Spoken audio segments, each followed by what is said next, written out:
When you think about leadership, we often picture just one thing. But what if it's really two? Today, we're going to explore a couple of ancient parables that get at this really fundamental dilemma for any leader. Do you act, like right now, to solve a crisis? Or do you patiently build something for a future you might not even be around to see? This is going to be good. So let's just start with a question that gets right to the heart of it all. Think about your own life, at work or at home. When a challenge pops up, what's your gut reaction? Are you the person who runs toward the fire, ready to put it out immediately? Or do you take a step back and think, okay, how can I plant the seeds now for a stronger future? It's this tension that we're going to unpack. And these two metaphors, they just perfectly capture the two sides of this coin. On one side, you've got the drum. It's loud, it's urgent, it's a call to action that shatters the silence to deal with a danger that's right in front of you. It's all about intervention. And then on the other side, you have the seed. It's quiet, it's patient, it's an investment in a future that takes time. That's all about cultivation. Two totally different tools for two very different moments. Let's start with the first one. Okay, so first up, we're diving into a story about taking immediate, decisive action. This is the parable of Asha, a young girl who found herself facing a threat. But it wasn't an army with spears. No, it was something way more sneaky, a lie. Now, to really get what's at stake here, you have to understand the Kolo. This thing was not just some drum. It was like the village's last resort, their nuclear option. If you beat that drum, you were signaling that the entire community was on the brink of collapse. And if you beat it for the wrong reason, you were exiled. That's it. So the silence around that drum was in itself a symbol of peace. And here's how quickly things spun out of control. It started small, the way these things always do, right? Just a little whisper, a rumor about a well-respected midwife. But fear, man, fear is like gasoline on a fire. That whisper quickly grew into a public accusation. And before you knew it, fear had turned that accusation into a fact. And this poor woman was totally shunned by everyone. It's a textbook example of how fast misinformation can poison a community.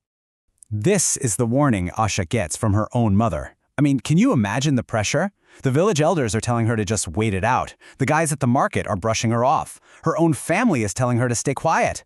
This wasn't just about telling the truth anymore. This was about defying the entire social order, risking her place in the only world she'd ever known. It's the classic whistleblower's dilemma, isn't it? And this is her comeback when the village confronts her for beating the drum. It's so powerful. She completely reframes what danger even means. She's saying the enemy isn't some army at the gates. It's the lie that's rotting the community from the inside out. She knew that waiting for the lie to turn violent meant she'd already lost. So she acted to prevent the harm, not just react to it. And that is the absolute core lesson of the drum. Doing nothing is still doing something. Inaction has a massive cost.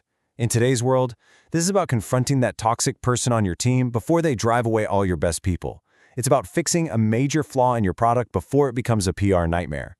Choosing to wait is a choice, and a lot of the time, it's the most dangerous one you can make. All right, so we've heard the loud, urgent beat of the drum. Now we're going to shift gears completely to the quiet, patient act of planting a seed. Our second parable gives us a totally different leadership model through the story of Manuru. And this one is all about legacy, not crisis. This question from her grandchild, Sefa, is just so perfect, it gets right to the point. Why would you pour your time and energy into something that you, personally, will never get to enjoy? I mean, from a short-term, what's in it for me perspective, it makes zero sense. And yet, this is the absolute essence of building a real legacy. And Mananuru's answer, wow, it's just so beautiful. She understands that the comfort she enjoys today, the shade she's sitting in, it wasn't an accident. It was a gift from someone in the past she never even met. So her work isn't just about planting trees, it's about paying that kindness forward. She's continuing a cycle of care. This really defines the whole philosophy of the seed. And it's a huge shift in how you think about things. It's the idea that you're not the owner of your team, your company, or your community. You're a temporary caretaker, a steward. And your main job isn't just to get what you can for yourself right now, but to leave the place better and richer for whoever comes after you. This is the thinking behind all great mentorship, isn't it? I mean, just let that sink in for a second. What a powerful way to redefine success.